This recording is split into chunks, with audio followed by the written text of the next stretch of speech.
Arrivez vers nous. Vous avez le temps, vous avez le temps. À tout de suite. Oui, c'est bon alors ou pas? Dites-moi quand ce sera bon. Oui. Bienvenue à tous au Salon Entreprises et Territoires. Cette nouvelle édition à Boulogne-sur-Mer va être inaugurée officiellement dans quelques instants. Alors je vais vous demander, amis exposants, visiteurs et bien sûr nos partenaires, de vous rapprocher de la scène. Nous allons procéder avec Bruno Lee, le directeur de l'agence Coteo, à l'inauguration officielle de cette nouvelle édition boulonnaise. Bonjour Bruno. Bonjour Stéphane. Tout va bien?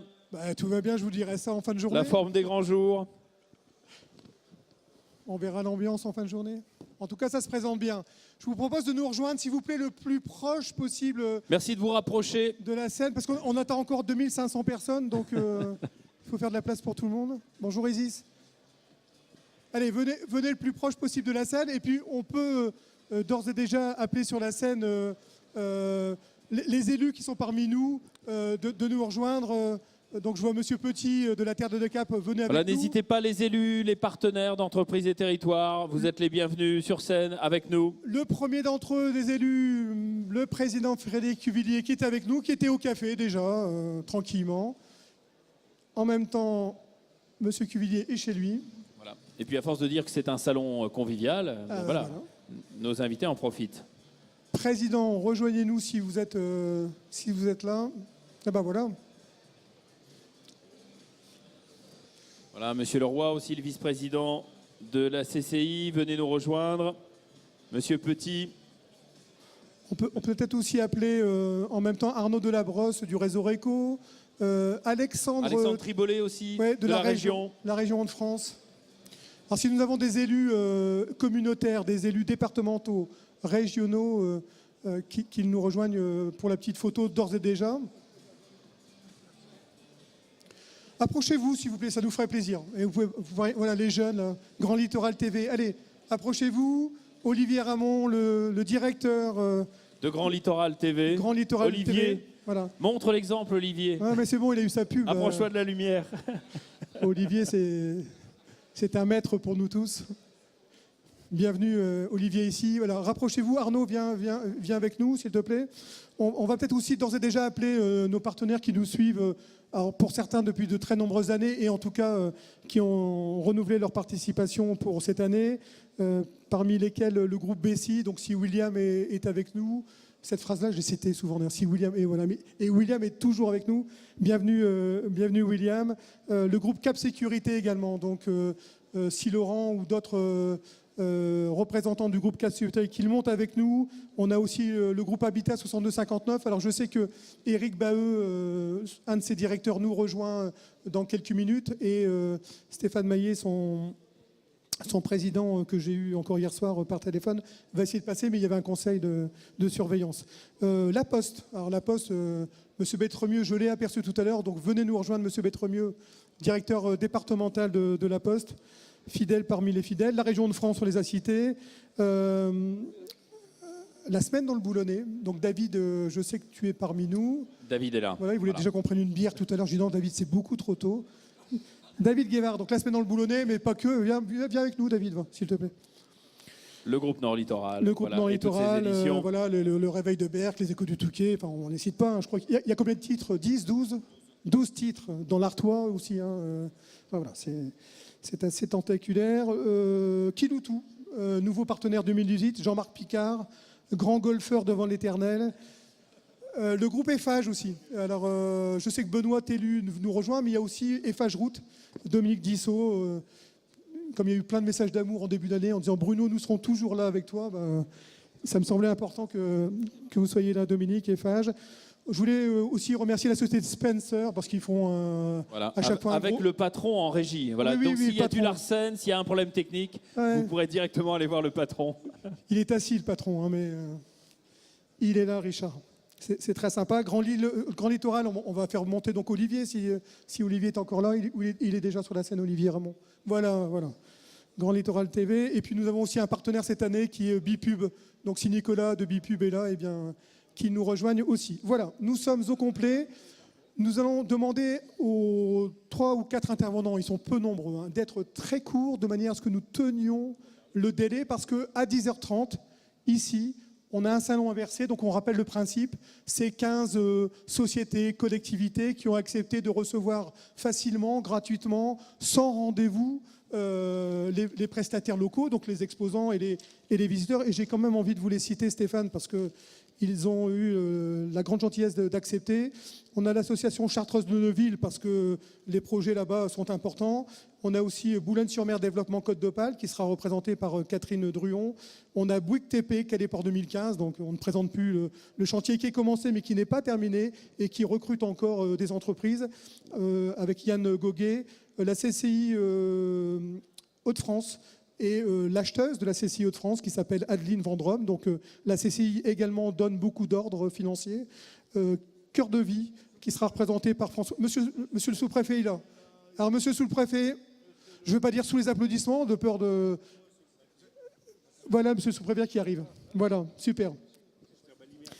Et la ville de Saint-Martin qui est avec nous également. Bienvenue à vous deux. Donc quel est Cœur de Vie ? On parlait du salon inversé, hein. Le GIE Opal Achat, donc qui représente une bonne partie de la filière halieutique. Habiter une maison positive. On a aussi un groupe hôtelier qui s'appelle le Vivier. On a Pocket Result. On a le port de Boulogne. On a la SEPD, représentée par Christophe Robert. On a la CIB. Marc Leroy qui est avec nous, mais la CIB aussi est à l'intérieur du salon inversé. On a Urba Vidéo. Donc vous voyez, on a un beau programme. Donc, moi, à partir de 10h30, à partir de Bruno, maintenant, je ne parle plus et on bosse. avec, il faut bien le dire, un accès prioritaire pour les exposants du salon Entreprises et mais il y aura de la Territoires. place pour tout le monde. Mais il y aura de la place pour tout le monde, on s'arrange toujours. On peut également appeler nos partenaires, Boulogne Développement. Alors Boulogne Développement, évidemment, si son président est avec nous, si Claude Allan, aussi les directeurs de Boulogne Développement, voilà Olivier. Valérie, si tu veux nous rejoindre. Alors, il y a aussi, parmi nos partenaires, donc Boulogne Développement, la CCI, on les a cités, et il y a également Réussir Ensemble. Venez avec nous, les représentants de Réussir Ensemble. Son président est avec nous, Monsieur Lefebvre. Et puis, dites-moi si je n'ai oublié personne. Alors, les gens qu'on rencontre très fréquemment, c'est Olivier Caboche, Emmanuel Kahn. Nous avons les présidents. Valérie, je te regarde parce que tu es ma tête pensante, ce qui est rare pour une blonde. Donc, est-ce qu'on est bon? Bon, super. Tout le monde est là. Allez. Les forces en présence. C'est parti. Bruno, c'est parti. Tout ça en 15 minutes, donc voilà, des interventions très courtes. En 15 minutes, mais nous avons devant nous des gens qui ont l'habitude de s'exprimer, d'être concis et percutants en même temps, à commencer par Monsieur Frédéric Cuvillier, le président de la communauté d'agglomération du Boulonnais et maire de Boulogne-sur-Mer. Monsieur le Président, Monsieur le maire, bienvenue. Bonjour. Bonjour à toutes et tous. On m'a dit d'être concis, donc je vous souhaite la bienvenue. Ça va, c'est assez court? Vous pouvez doubler.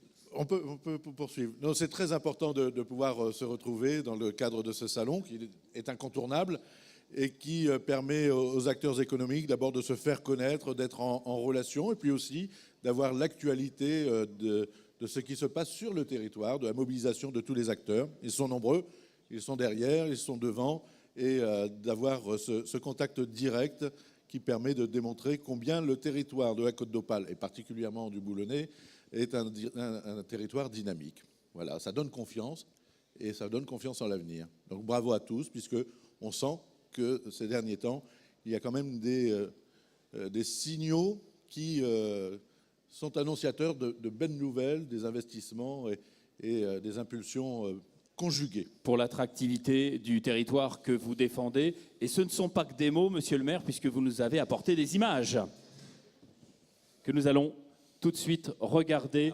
Les grands projets de la communauté d'agglomération du Boulonnais.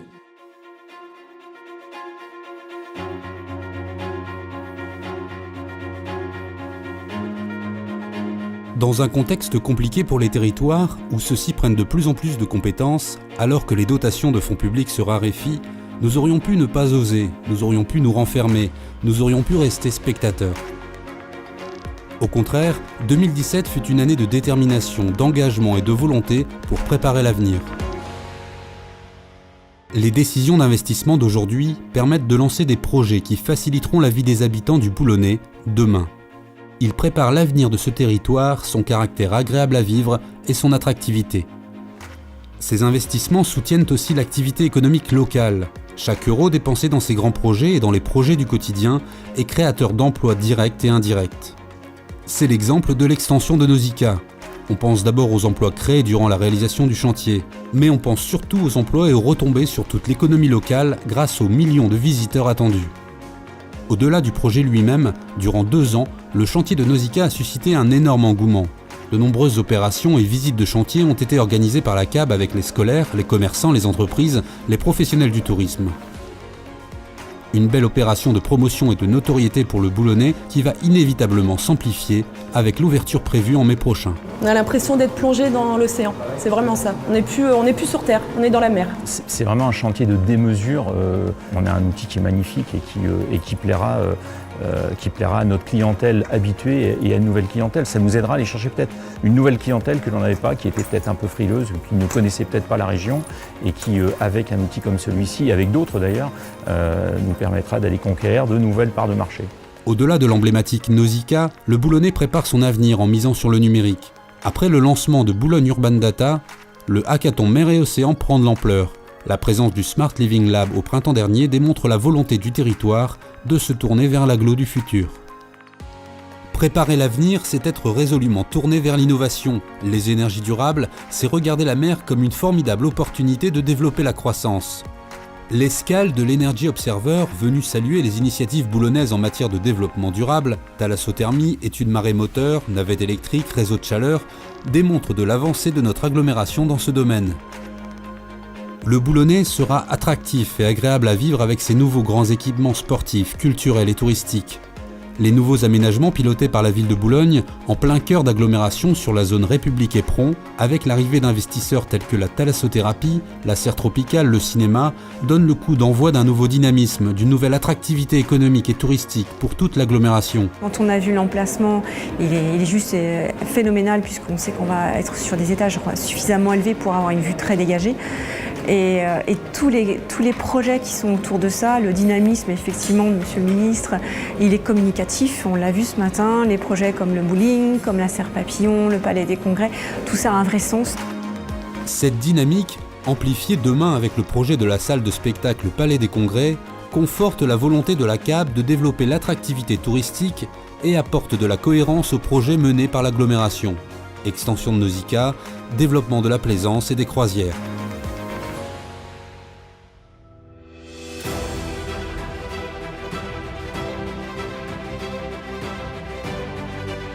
En 2018 comme en 2017, l'agglomération veut poursuivre cette politique volontariste, portée par les élus de l'agglomération. Une volonté politique ambitieuse qui se fonde sur une gestion financière offensive et réaliste à la fois. Il s'agira d'oser, de se projeter, de se dépasser, de continuer à investir pour préparer l'avenir de chacune et chacun des habitants de l'agglomération boulonnaise.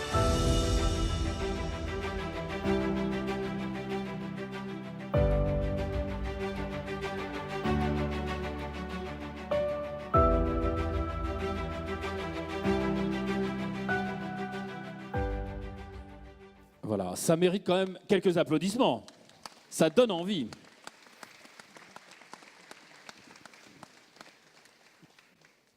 Merci en tout cas à toute l'équipe pour ces belles images qui donnent effectivement envie d'avenir. Bruno, nous poursuivons l'inauguration avec Monsieur Marc Leroy, le vice-président de la CCI Littoral Hauts-de-France. Monsieur Leroy, je vous cède la parole.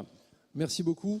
Donc, je représente François Lavallée, le président de la Chambre de commerce du littoral Hauts-de-France, qui n'a pu être avec nous et qui souhaitait particulièrement remercier et féliciter Bruno pour son action envers les entreprises. Vous savez, depuis maintenant plusieurs années, grâce à ces salons, nous pouvons nous rencontrer, nous pouvons échanger, connaître les projets comme les très beaux projets qui ont été mis là, car derrière chacun des projets, il y a des hommes et des femmes qui travaillent et on souhaite qu'un maximum de gens qui puissent participer à ces projets le fassent avec des emplois du Boulonnais. Voilà, donc la Chambre de commerce, vous connaissez bien sûr tous son activité. Le stand est là-bas, donc je vous encourage tout à l'heure à aller les voir parce qu'ils ont 2 produits nouveaux à présenter. D'abord, le très beau bâtiment est aujourd'hui mis à disposition des entreprises qui souhaitent organiser des événements, par exemple des réunions plus importantes que dans leurs locaux. Donc la Chambre aujourd'hui aussi se modernise et met à disposition, moyennant des sommes sûrement très modiques, ces bâtiments et ces installations. Il y a également un projet qui tient à cœur aux gens de la Chambre de commerce, c'est le projet Booster. L'idée, c'est avec de l'argent public, bien entendu, parce que c'est ça, c'est d'aider les entreprises qui sont en démarrage en leur apportant un petit peu de conseils, d'initiatives, d'innovation qui va arriver grâce à ce soutien. Donc il y a Emmanuel Dupureur qui sera peut-être là aujourd'hui, qui fait ce soutien. Moi, personnellement, à la CIB, j'ai participé à cette aide des fonds régionaux et de la Chambre de commerce il y a quelques années. Je peux vous assurer que ça donne une dimension nouvelle, ça permet de former les salariés, puisque tous ces grands projets nécessitent bien entendu des entreprises compétentes, de plus en plus compétentes. Donc la formation reste probablement, la formation et l'accompagnement des entreprises restent des domaines très importants. Voilà, on m'a dit d'être très, très court. Mais c'est parfait. Le timing est parfait. C'est même moi qui vais en rajouter, Marc Leroy, puisque vous êtes maintenant président d'une nouvelle fédération de clubs d'entreprise à qui on doit quand même donner un petit coup de promotion aujourd'hui. Et merci. Donc, alors, les clubs d'entreprise existent depuis quelques années de Dunkerque à Boulogne. Il y avait aujourd'hui un club d'entreprise sur l'Inquiétrie, un club d'entreprise qui s'occupe de 8008 Mreux et de la zone de Landacre, un club Montjoie, et depuis maintenant quelques semaines, il y a le club Liane Entreprise. L'ensemble de ces 4 clubs est réuni sous une fédération unique des clubs d'entreprise du littoral. L'objectif d'un club d'entreprise, c'est de réunir les entreprises entre elles, de les faire dialoguer, d'échanger les projets, les problématiques, de trouver des solutions communes, également de porter la voix des entreprises, non pas de manière diversifiée dans tous les sens, mais de porter une voix qui porte plus. L'exemple de la zone de la Liane que je préside également, c'est 2500 emplois, c'est 150 entreprises, et j'espère vraiment que quand 150 entreprises vont parler ensemble d'une voix unie, on aura une écoute encore plus importante qu'on a aujourd'hui, et surtout, on pourra faire aboutir nos projets. Donc la fédération, c'est la même chose, mais au niveau de l'ensemble de la communauté d'agglomération, c'est plus de 800 entreprises, et on doit être pas loin de 7 ou 8 000 emplois. Voilà. C'est la Fédération des clubs d'entreprise Sud Littoral. Merci beaucoup, Marc Leroy. Merci. Bienvenue à cette nouvelle fédé. Émile Petit, Monsieur Petit, bienvenue, premier vice-président de la communauté de communes de la Terre des Deux Caps. Merci. Effectivement, Émile Petit, vice-président de la Terre des Deux Caps. Alors la Terre des Deux Caps, c'est qui, c'est quoi? C'est 21 communes, c'est l'ancienne entité géographique du canton de Marquise, maintenant rattaché et appelé canton de Dèvres.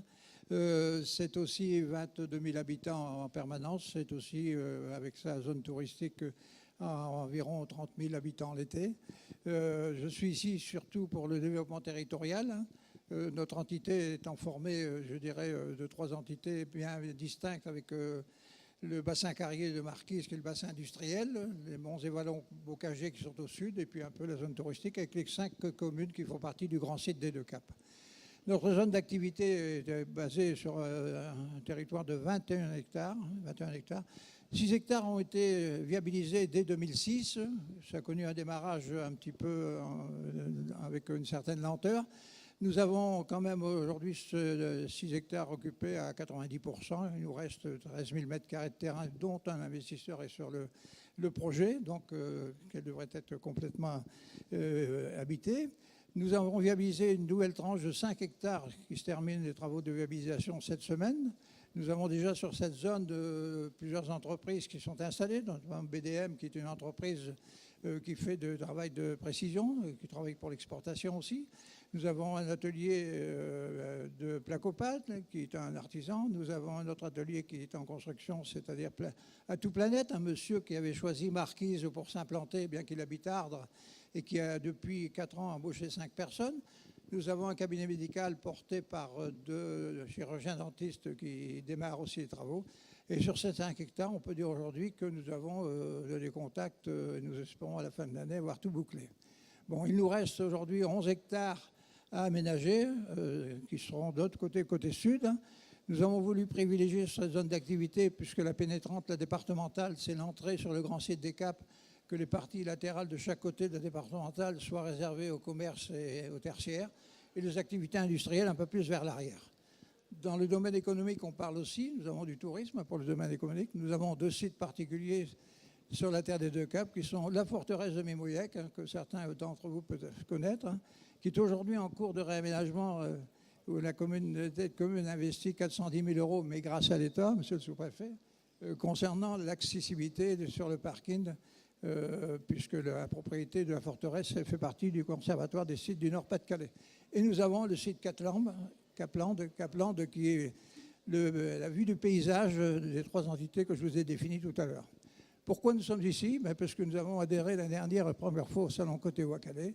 Nous avons eu de très bons contacts, dont un contact qui est en train de se concrétiser. Donc, félicitations. Monsieur Petit, merci, parce que vous l'annoncez en direct. Vous avez des contacts grâce au salon Entreprise Territoire. Bruno, félicitations à vous. Voilà. pas de meilleure publicité pour les salons. Nous sommes à votre disposition. Mais si je suis ici en tant qu'élu, je suis aussi la personne qui est référente et qui est la cheville ouvrière. Julie, si tu peux avancer un petit peu. Voilà. Même Julie Bourdon. Vous avez raison. Excellent choix, monsieur Petit. C'est la cheville ouvrière parce que c'est elle qui est en permanence au contact et qui est, je dirais, l'interface entre l'élu et les porteurs de projets. Voilà, je vous remercie. Merci Émile Petit. Merci à vous. Alexandre Tribolet représente la région Hauts-de-France. Partenaire des salons Entreprises et Territoires. Voilà. Nous avons le soutien du président Bertrand et on l'en remercie. Alexandre. Et nous allons évoquer, Alexandre, avec vous en quelques instants, la transition digitale des entreprises. Alors, merci beaucoup de me donner la parole. Donc, Alexandre Tribolet, je travaille à la mission développement des usages numériques à la région Hauts-de-France. Et je suis venu vous parler, alors en 2 minutes, d'un sujet qu'on essaye de développer actuellement, qui est la transition digitale des entreprises. Alors, qu'est-ce que c'est que ce sujet? Pour être bref, vous qui êtes chef d'entreprise, c'est la transition digitale, c'est comment je réinterroge mon business model au regard des nouvelles technologies du digital. Donc, comment j'utilise le numérique, le digital, pour produire, pour vendre, pour communiquer, pour organiser mon entreprise.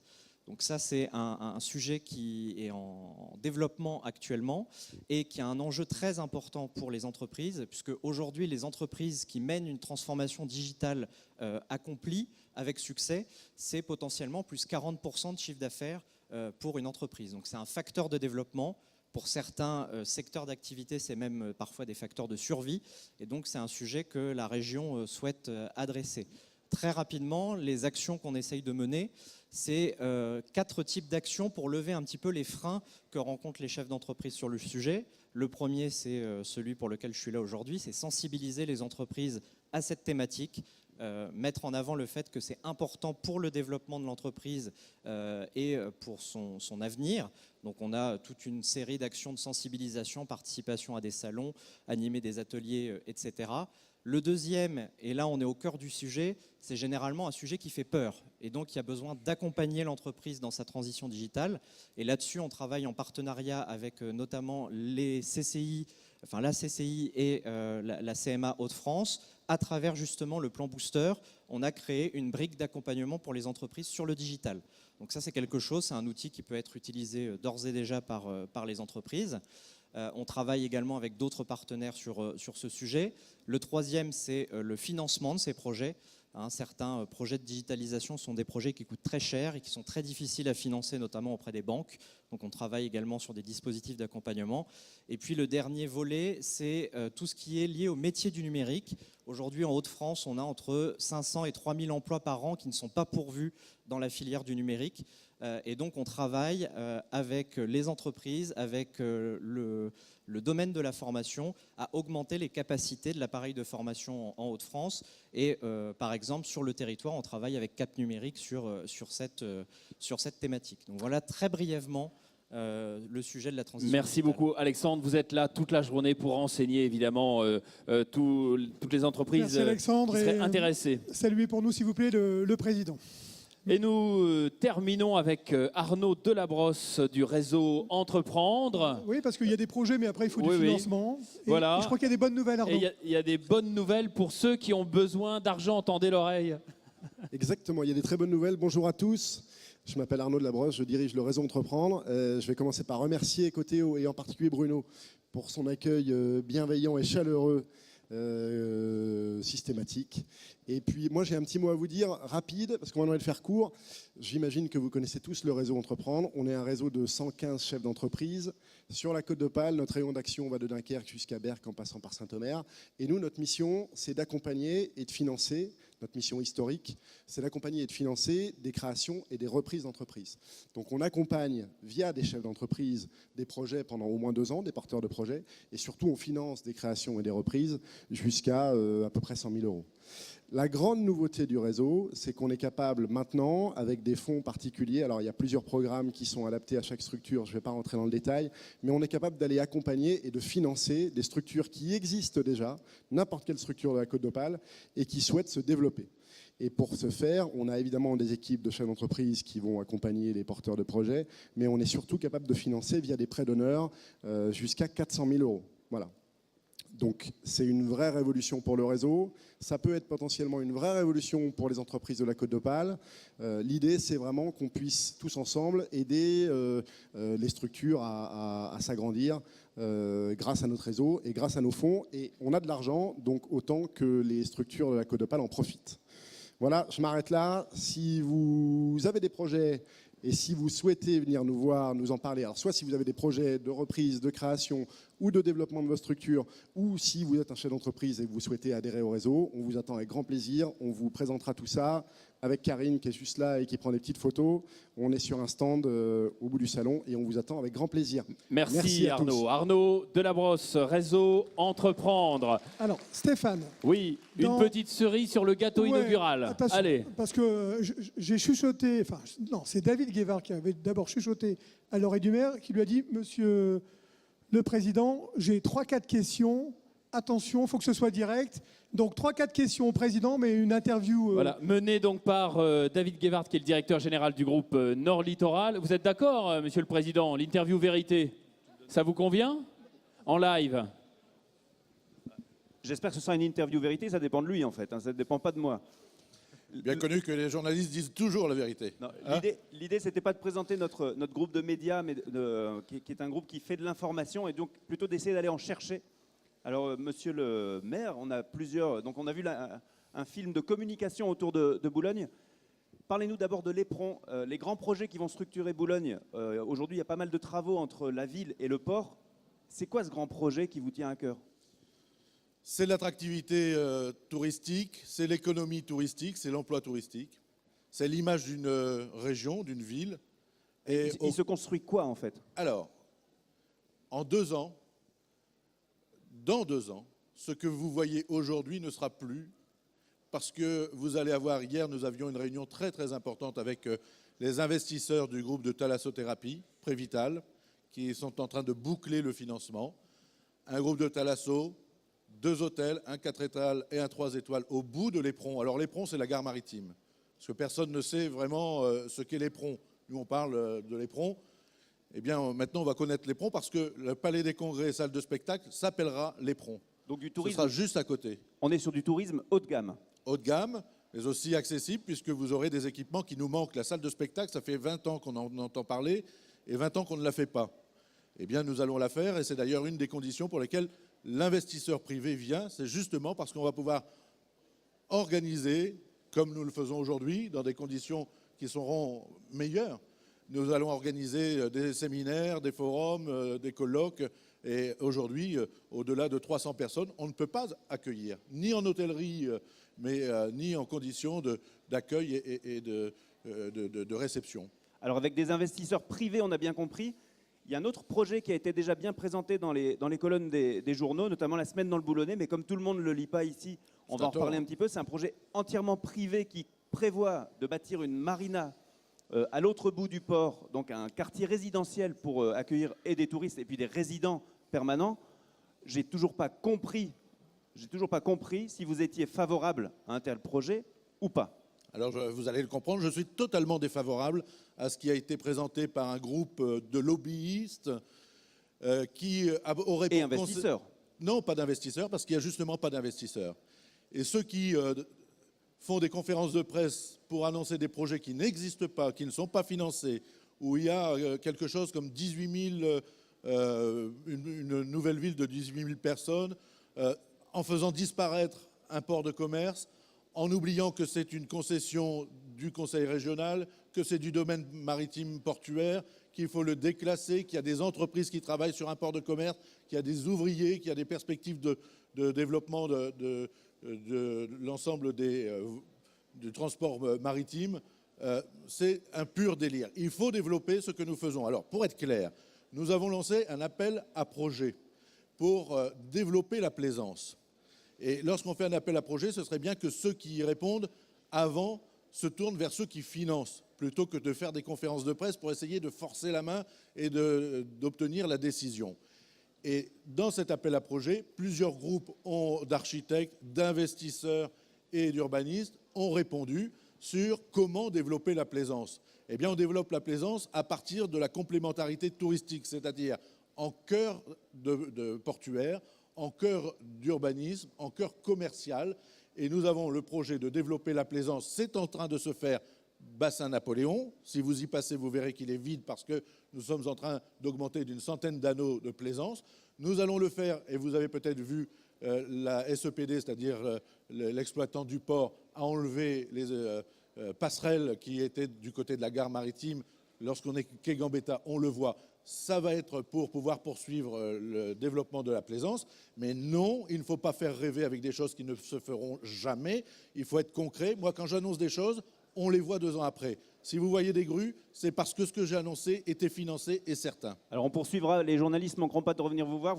C'est la première fois que vous le dites, défavorable, et vous dites c'est du délire. Oui, mais on y reviendra peut-être dans les médias locaux. Non, mais il faut être sérieux. Et votre dernier sujet... C'est-à-dire que, attendez, ceux qui créent un problème de crédibilité de la parole publique en général, c'est lorsqu'on annonce des choses qui ne se feront pas, qui ne peuvent pas se faire.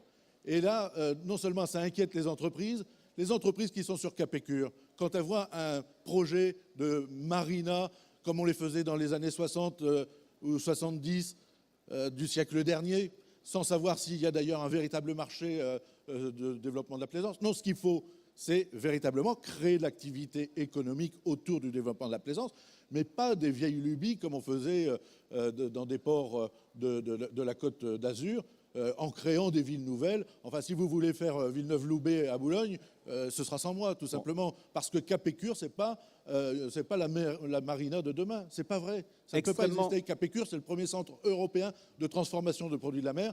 Capécure, c'est un port de commerce qui va atteindre le 1 million de tonnes. Capécure, c'est la pêche. Et donc, il est complètement irresponsable de faire insulte aux gens qui travaillent, aux entrepreneurs qui se battent, aux investisseurs qui sont en train de développer cette zone d'activité. Donc non, Capécure ne sera pas la plaisance, parce que ça n'a pas de sens, parce que ça n'a aucune logique d'urbanisme. Mais en revanche, nous allons développer la plaisance à côté de nos ICA, à côté de la Thalasso, à côté de l'hôtellerie, enfin là où elle doit être. Ok, on poursuit ça dans nos médias. Dernier coup de gueule, et c'est le dernier sujet, Bruno, si tu me le permets.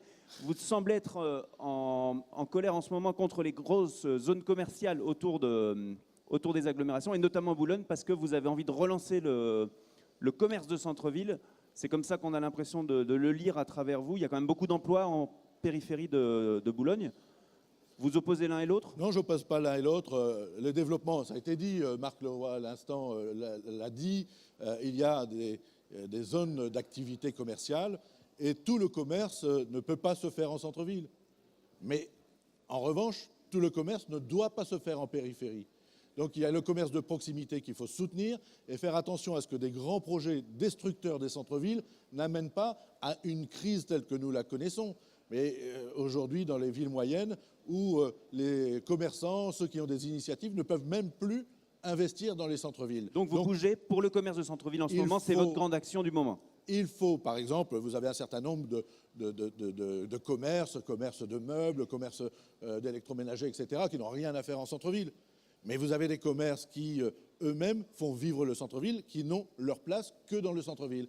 Et quand on développe des grands complexes, on en parlait tout à l'heure avec un de vos collègues, écoutez, on a suffisamment dit à l'époque que la Cité de l'Europe aurait un caractère destructeur. Dunkerque l'a dit, Calais l'a dit, certains, et Boulogne l'a dit. Eh bien, on voit très bien comment la Cité de l'Europe est aujourd'hui, mais pas seulement, parce que les choses ne sont pas régulées, eh bien, a fait souffrir le centre-ville de Dunkerque, le centre-ville de Calais, le centre-ville de Boulogne. Donc il faut avoir une stratégie commerciale, il faut avoir une stratégie permettant d'équilibrer les développements commerciaux et que cela ne se fasse pas au détriment de certains secteurs. Alors avec des paroles comme ça, il ne faut pas qu'on vous voie à Cité Europe ou alors avec un chapeau et des lunettes noires. Merci beaucoup. Mais j'y vais pas. Et Merci d'ailleurs, beaucoup. vous allez voir que si aujourd'hui Mégarama, prenez l'exemple du cinéma, 14 salles, le groupe Mégarama vient. On va dire, mais l'exigence de l'investisseur Mégarama et d'autres d'ailleurs était d'avoir un cinéma à la périphérie. Christian Bali ne m'en voudra pas, mais ils avaient regardé pour le mettre à côté d'Auchan sur la commune de Saint-Martin. Je dis, si on commence à mettre les cinémas, comme ça a été fait à Gaumont, si on commence à mettre les cinémas, les 14 salles, les bowling, etc., les zones de loisirs, d'activités, de détente, si on commence à les mettre en périphérie, mais vous tuez les villes, vous tuez la vie, vous tuez l'attractivité. Et donc, nous avons négocié, nous nous sommes opposés à l'exode du cinéma vers les périphéries. Nous l'avons imposé sur le cœur de l'agglomération, parce que la ville de Boulogne, c'est le cœur de l'agglomération, et si le cœur est malade, c'est toute l'agglomération qui est malade. Et le Mégarama se fera du côté de la place de la République. Cela permettra d'attirer les personnes sur la promenade portuaire, et cela évitera un exode qui n'a pas lieu d'être. Et je vous le dis, ceux qui prennent leur voiture pour faire une demi-heure de route pour aller voir un film à la Cité d'Europe chez Gaumont, c'est quand même dramatique. Quand on va voir un film, on y va en famille, on va se balader, on va manger quelque chose avant ou après.